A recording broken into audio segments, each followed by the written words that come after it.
Assalamualaikum warahmatullahi wabarakatuh. Saudara sekalian, pada kesempatan kali ini saya ingin menyampaikan suatu permasalahan yang cukup menggelitik bagi saya dan mengagetkan bagi saya, dan ini kita publish agar masyarakat umum tahu dalam rangka untuk menghindari kesewenang-wenangan dari aparat penegak hukum. Ceritanya ada seorang pengembang membeli tanah yang mana modal ini dari seorang investor, dan di situ dilakukan perjanjian dan dinotariskan, diakta notariskan. Tapi dalam perjalanannya ternyata prosesnya tidak semulus seperti yang dibayangkan karena suatu keadaan. Akhirnya si investor ini merasa dirugikan, ya, dirugikan karena pembagian hasilnya tidak sesuai dengan kesepakatan. Akhirnya kemudian investor ini melaporkan pengembang ini ke kepolisian. Kemudian diproses oleh kepolisian, kemudian ditetapkan sebagai tersangka dengan pasal penipuan.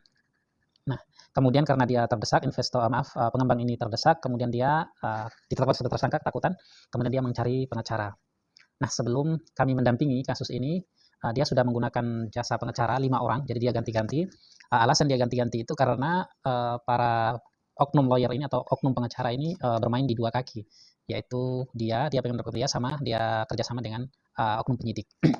Kemudian alhamdulillah atas informasi dari seorang sahabat, kemudian kami ditunjuk sebagai pengacara atau lawyer, ya, untuk mendampingi si tersangka ini. Kebetulan dia juga pengembang. Nah, karena melihat kronologis dari cerita yang saya sampaikan awal tadi, bahwa menurut saya ini adalah murni hukum perdata, sehingga tidak mungkin ditersangkakan atau ditetapkan tersangka. Nah, untuk menyelesaikan permasalahan itu, saya pun itikat baik datang ke Polres. Datang ke Polres tujuannya untuk mengetahui, ya, dasar dari penetapan tersangka itu. Karena secara hukum, KUHP mengatur bahwa seseorang ditetapkan sebagai tersangka minimal 2 alat bukti, ya, sehingga dengan 2 alat bukti itu, seseorang yang diduga itu bisa ditetapkan sebagai tersangka. Nah, saya datang ke Polres, saya tanya, apa dasarnya, apa buktinya klien saya ini ditetapkan sebagai tersangka. Nah, jawaban dari penyidik, pertama, buktinya akta notaris berupa investasi yang dilakukan oleh seseorang kepada pengembang ini. Kemudian bukti yang kedua, bahwa progres pembangunan perumahan itu tidak ada, ya, tidak ada progresnya, tidak ada perkembangannya, sehingga dari 2 alasan itu dijadikan dasar oleh pihak kepolisian untuk mentersangkakan klien saya ini. Akhirnya kemudian saya sampaikan, saya berikan tanggapan dan pencerahan kepada penyidik ini, bahwa dalam pandangan saya, dengan adanya akta notaris itu justru memperkuat klien saya, bahwa apa yang dilakukan oleh klien saya itu murni hukum perdata, sehingga tidak bisa ditetapkan sebagai tersangka, tidak bisa dipidanakan klien saya ini. Jadi dasarnya, ketika itu dijadikan dasar atau pedoman polisi menetapkan klien saya sebagai tersangka, maka saya pikir tidak layak, tidak pas, ya, tidak sesuai dengan hukum acaranya. Karena adanya akta itu merupakan produk dari hukum perdata, sehingga tidak bisa itu dijadikan dasar untuk menetapkan sebagai tersangka.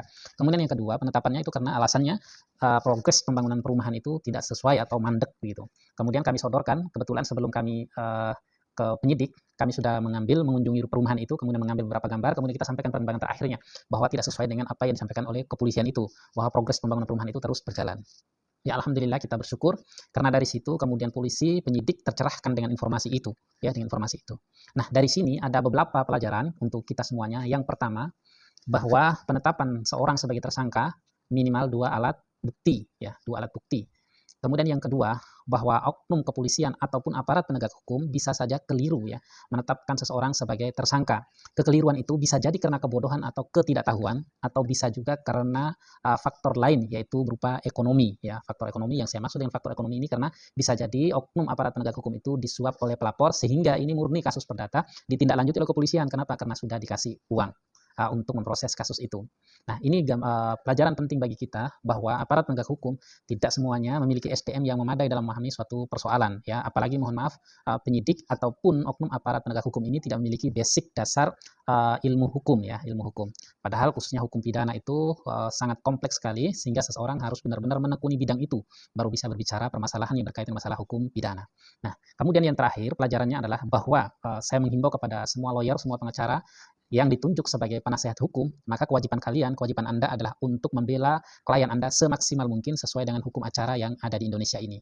Artinya jangan sampai kita menggunakan standar ganda untuk mendapat keuntungan-keuntungan yang itu justru merugikan klien kita. Ini beberapa kasus yang kita alami, kita dengar maupun kita lihat, itu sering sekali oknum lawyer ataupun pengacara bertindak di luar apa yang diberikan atau di luar kuasa yang diberikan, sehingga tindakan dia ini justru merugikan klien dia.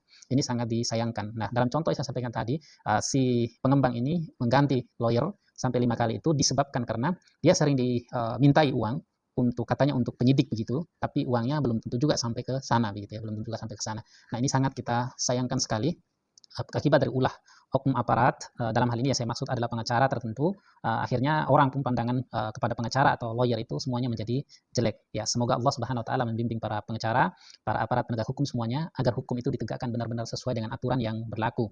Ya, mudah-mudahan saja ada manfaatnya untuk kita semuanya. Salam keadilan untuk kita semua. Wassalamualaikum warahmatullahi wabarakatuh.